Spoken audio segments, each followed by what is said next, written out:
A historic vote today in the House of Representatives. For the first time in 20 years, a congressman expelled. New York Republican George Santos will be the sixth in history. While the vote was successful, a large number of House members are not pleased. And NTD's Melina Wisecup reports from Capitol Hill. After two previous attempts to expel him, this effort has now met with success. On a vote of 311 to 114, Republican George Santos is now a former congressman. This vote follows a House ethics report being released that accuses Santos of stealing from his campaign and his donors. We saw enough to warrant expelling him, and I think this is a good day for his constituents who will now have an opportunity to elect someone new who is not a fraud. Santos left swiftly after today's vote, avoiding the massive crowd of media that was swarming around him. But the former congressman did have this to say yesterday in anticipation of today's ousting. Predetermined necessity for some members in this body to engage in this smear campaign. The Republicans haven't defended Santos against the legal challenges that he's facing, which led to all of this. The 100-plus members that voted to keep him seated today, including Republican leadership, argued on a matter of principle. That a member has to be found guilty in a court of law or have fought for the Confederacy. That was the precedent, that was the standard, and that has been eroded today. But for the supermajority of the House, this includes Republicans and Democrats alike, they argue that this is a matter of holding members accountable to basic ethical standards. I hope the precedent it says is that we're not going to allow a con man, criminal, liar, and person without integrity to serve in the U.S. House of Representatives. So that's a precedent. I'm happy to establish that precedent. As for what this means for Republicans' slim majority in the House, now they're down from a 4-seat margin to a 3-seat margin. That change could be permanent if a Democrat is able to fill Santos' seat in a special election. New York Governor Kathy Hochul says she will soon announce a specific date for the special election to fill Santos' seat for the remainder of his term. That special election will happen at some point early next year. Reporting from Capitol Hill, Melina Wisecup, NTD News. The White House firing back as House Republicans eye formalizing their impeachment inquiry into the president. Joining us live now is NTD's White House correspondent Iris Tao. Good evening, Iris. So what are Republicans actually considering, and how is the Biden administration reacting? Good evening to you, Steve. So according to some GOP lawmakers leaving a closed-door meeting today, House Republicans could actually vote to formally authorize their impeachment inquiry into President Biden as early as next week. And that move could give them more legal standing, legal power to demand more information and documents, especially as some Republicans are saying that they might have to end up going to court to actually enforce the impeachment subpoenas that have issues to some Biden family members and administration officials. Meanwhile, House Speaker Mike Johnson saying this earlier this week. Watch.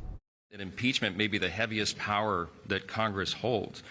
That constitutional responsibility lies with the House. We have a duty to pursue the facts where they lead.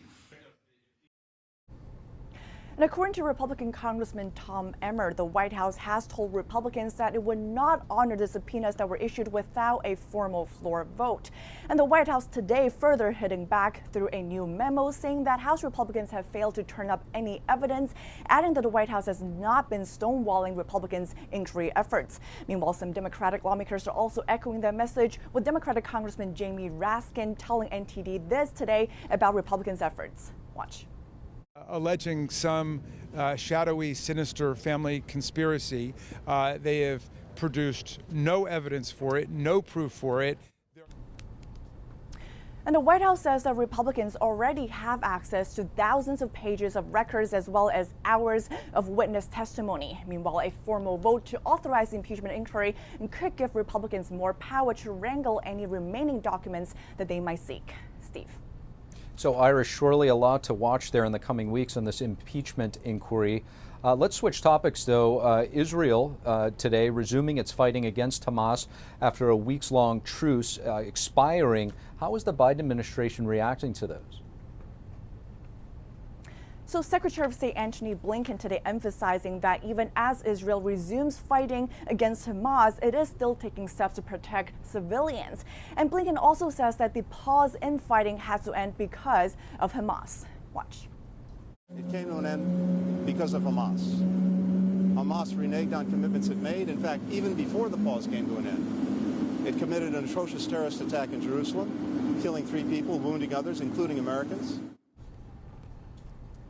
The White House, meanwhile, telling us today that it's actually working by the hour to try to restore this temporary pause in fighting. The goal, it says, is to get more aid into Gaza and, of course, get more hostages out. Back to you.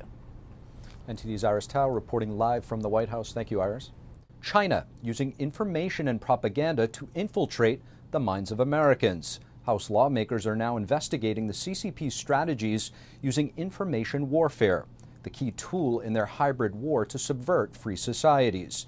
NTD's Ariane Pazdar is tracking a key congressional hearing. The Chinese Communist Party seeks total control. Perhaps most importantly, it means thought control. The House Select Committee on the CCP on Thursday night investigating China's global information warfare. Chairman Mike Gallagher quoted what Chinese leader Xi Jinping previously said about infiltrating nations by changing the way people think. The crumbling of a regime always starts in the realm of ideas. Changing the way people think is a long-term process. Once the front lines of human thought have been broken through, other defensive lines also become harder to defend.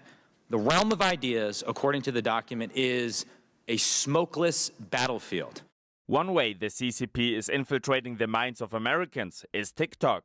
Gallagher showed that topics the CCP disapproves of are underrepresented on TikTok compared to Instagram. It's a 12 times disparity for Stand With Ukraine. It's about 9 times for Uyghurs. It's about 30 times for Tibet. And it's 153 times for Tiananmen. At the same time, China is actively pushing anti-American content on TikTok. One witness said that's because the CCP's goal is to destroy the U.S. from within. It's the very existence of the United States that could inspire Chinese people. That's what they fear about most. Now, Chairman Gallagher says that the U.S. doesn't use information warfare the way China does, but that at the same time it's important to compete against China in the smokeless battlefield of people's minds. So Gallagher says we have to find a way to fight back in that invisible battlefield without losing American values. Ariane Pazdar, NTD News. As you may have seen in our recent reporting, we traveled to South Korea, where we uncovered a decades-long Chinese influence campaign in the U.S. allied nation. Now Washington is taking notice. An influence campaign targeting an American dance troupe. Major theaters in South Korea are refusing to host Shenyun, a New York-based performing arts company. While in Korea, we found that the Chinese embassy in Seoul has been pressuring venues and government officials alike to turn down this show. Now, this decades-long interference by the CCP is getting the attention of lawmakers in Washington. Knowing or suspecting that it's linked to the Chinese Communist Party and officially through their embassy is not surprising, but it remains reprehensible, which again goes to the reason why we should all be working together to oppose the Chinese Communist Party at every single level. The Chinese Communist Party is literally afraid of free expression. The thing they fear the most is their own people's freedom. Touring hundreds of cities worldwide, Shenyun's mission is to offer a glimpse of China before communism, presenting the American ideals of freedom of speech and freedom of belief for the world to see. I would hope it would be a wake-up call to South Korea that your economic ties are not as important as your freedom and democracy. I think they should take a strong look at the attempt to basically cancel the culture of China prior to Chairman Mao and communism. The problem is the world does need to know about what China was before the Communist Party took over, and you always choose freedom. You always choose openness. So I hope they'll resist and say, no, we have a right to allow those performances to go on, and they should go on. The Chinese Communist Party has been mobilizing its embassies worldwide in an attempt to sabotage this classical Chinese dance show. Despite the malign efforts of the CCP, Shenyun continues to perform around the world. Thank you for watching the Capitol Report. If you want to see our full broadcast, check us out at epochtv.com.